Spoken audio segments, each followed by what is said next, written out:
was like the first year in the league for being a walk-on? Well, you weren't. You was a walk-on, but you was like I played. I don't know. That was such a weird situation. Yeah, that shit was weird. Such a weird situation, but So, but how was it like going your first year in the league? I worked out for Detroit at like 4 in the morning, the night before the drive. 4 in the morning, night before the drive. Yeah, I was sleeping and my agent called me. He's like, "Hey, you awake?" I said, "No." I was like, "No, I'm not awake." He was like, "Well, I need you to get up and get dressed." Yeah. I said, "What for?" He was like, "I need you to get up and get dressed. You're gonna go work out with Detroit." Like, what am I going to go work out for Detroit for? Like, you told me I'm projected top 5. Like, why would I go for a team that is at 9? He's like, just go. Trust me. Like, you know, you never know what happens in the draft. The draft is crazy. Just go do the workout. Yeah. So boom, I get up. So now it's like 5 o'clock in the morning. I get to the gym. You know, Joe Dumars is there. George David, his assistant GM, was there. So they put me through a workout. You know, I do pretty well, obviously, for 5 in the morning. And the guy that was just sleeping, so it was a decent workout. Yeah. And I remember I was sitting down and I was just looking out on the court. I'm like, damn, I really just worked out at 5 in the morning in front of these guys. Like, I wonder what they're thinking, 'cause I know I'm fucking tired. So I'm wondering what they're thinking. So I remember George David put his hand on my shoulder. He was like, "I know you're projected to go pretty high in the draft, but just know if you do happen to fall to 9, so you have a home."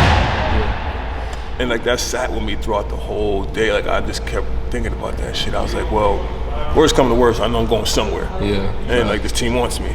Yeah. So the draft comes around. I'll tell the short story about the draft. So draft comes around. I'm sitting in the green room. We're all on the little table. The draft starts. We already knew Anthony Davis was going number 1. Yeah. Number 2 was a shock. It was Bradley Beal. We're like, okay, Brad had a decent season in Florida. Then 3 was Michael Kidd. I lied. Michael Kidd-Gilchrist was 2nd to Charlotte, and then Bradley Beal was 3 to Washington. 4 was Deion Waiters to Cleveland. 5 was Thomas Robinson. I thought I was going to Sac. Oh, So that's okay. what messed the draft up, because they picked him. I thought I was going there, so I was like, oh damn, that's weird. So I'm over there sweating and shit. I'm like, damn, there goes 1, 2, 3, 4, 5. I'm still here. Like, yo, what's going on? Like, why am I still sitting here? So I started panicking. So 6 go by. Dame Lillard was probably like the steal of the draft, in my opinion. I think that pick was crazy. Him going 6 to Portland, nobody knew who he was really. Like Weber State, nobody's heard of that school before. Yeah. 7, I actually talked to Golden State too, and they were pretty interested in me too. 7, they picked up Harrison Barnes. I'm like, all right, Harrison Barnes had a really good career over at North Carolina. Yeah. So then 8, I remember I was sitting down. 8 was Toronto, and I've never been to Toronto before. I'm from Connecticut, so I'm like, I don't even know what it is to be in another country, to yet alone play there. Yeah. So, like, bro, I'm not trying to go to no other country, so I was nervous. So, bro, with the hat, 'cause you know the guy come on the hat to like present you. Oh yeah, they gotta give you that. So he's next to me. Yeah. He's between me and Terrence Ross. Yeah. All right, boy.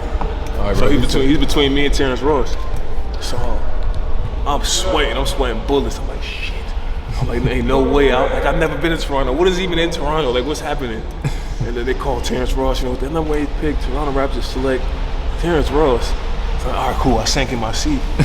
But then once the pick went by, like reality started setting in. I was like, holy shit, I'm about to be called. Like, 'cause Detroit was 9. Yeah. So I'm like, oh, wow. Like this overwhelming like feeling of emotions just like went through my body. I was crying like a bitch for at least like I cried a lot. I was so much emotions came over me, bro. Like just to hear my name being called and like being one of the last guys to be called up by David Stern in the lottery. Yeah. You know, just to sit there and I'm looking at my mom. She looking back at me. She crying. My sister crying. My uncle was crying. I got the phone call right after the Toronto pick. Yeah. And you know, Joe Dumars was like, you know, welcome to Detroit. And I'm like, damn, bro, this is crazy. Like, this is like my life is over. Like, this is it. Like, everything is about to like start right. Like, my life starts today. So I just remember being called. I go up on stage. I shake David Stern's hand. Still to this day, one of my worst and most uncomfortable looking pictures I've ever taken. My eyes is all red and shit. I'm squinting like this. I'm crying so hard. Like, it's a horrible picture, all in all. You like the Twitter was a wild. Yeah, it's a horrible picture. All in all.